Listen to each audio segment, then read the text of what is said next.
Hello, it's another video.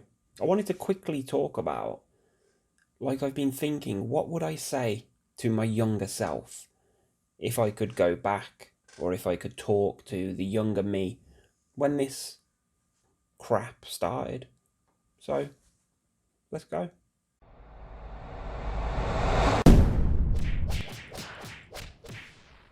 Yeah, you'll have to excuse me. I am tired today. I was up at 5 yesterday, 6 today, and it's 6 tomorrow again. But it's another story. If I was to speak to my younger self, I would say, don't be so lazy. Get more sleep, but go to bed earlier. Stop staying up playing on damn PlayStation. So yeah, I've made a bunch of mistakes in my life. But we're not here to talk about those. We're here to talk about the ones that have affected my anxiety. So, let's take a look. I think one of the first things that I would tell myself would be to ease up on the weed, because my overwhelming thought is that my issues with anxiety started when my usage of cannabis was at its highest. And there may be conflicting people here saying that they use it and it's a godsend for them, but for me, personally, I don't think it helped. I think it was a hindrance. And yeah, if I could talk to my younger self, I'd say, look, just ease up. If you want to use this stuff, just ease up and don't rely on it and don't let it become who you are. And I think something that really affected my plight when it came to anxiety is my decision to stop working full time for someone else. Because when this all started, I was holding down a full time job. And yes, every day was a struggle. Getting up in the morning was a struggle, and even finishing work and going home and knowing that there was more to come was a struggle. But when I think about it, the bad days then are no worse than the bad days now.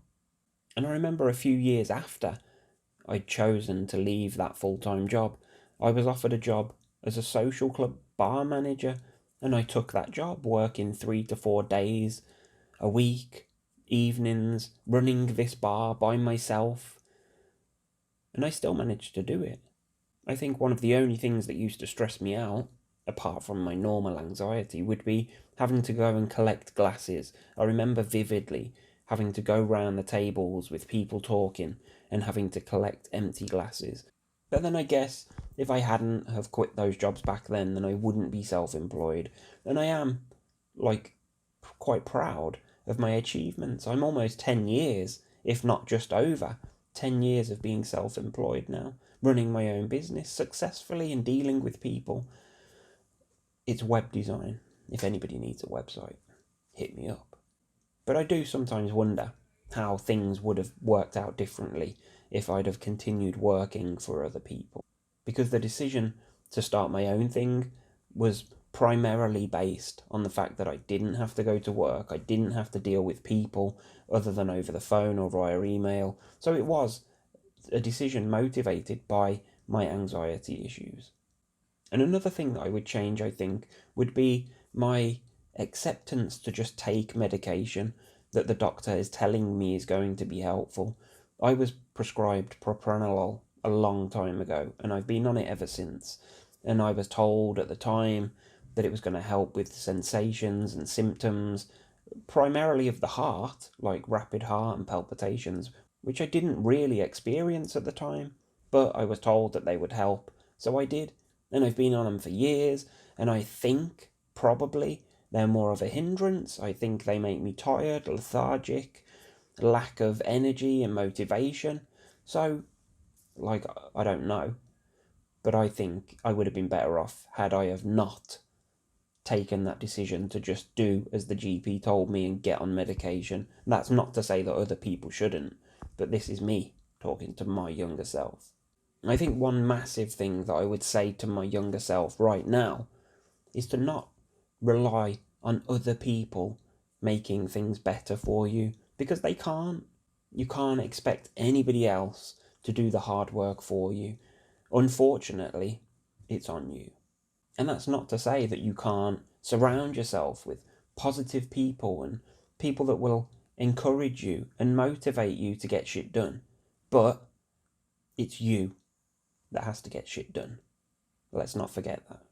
And therapy. If you get a chance to do therapy, CBT, EMDR, IPT, MBCT, or whatever it is, just know that the therapist does not have access to a magic pill. And if you're going there expecting them to cure you, you will be sorely disappointed.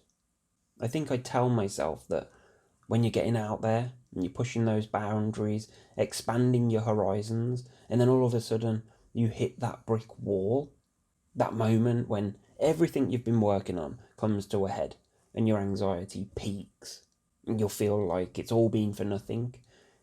It's at that moment that you learn the most about yourself, and it's at that moment that you need to push on the most. Get your head up, eyes facing forward, and march towards those goals and visions. And if you end up spending the next few years doing nothing or very little in the way of trying to get out and moving forward, then don't be surprised if your life doesn't change that much. Because the less that you try to push and the less that you do and put yourself in the firing line, the more likely you are to feel like you're just sinking in the quicksand.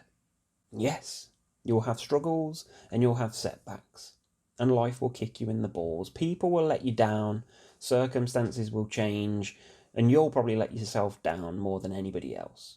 But that doesn't mean that you can stop trying, because the moment that you do, the moment that you decide that enough is enough and I can't be bothered and I can't do this anymore, that, ladies and gentlemen, is the time that you should ask yourself, what would I say to my younger self?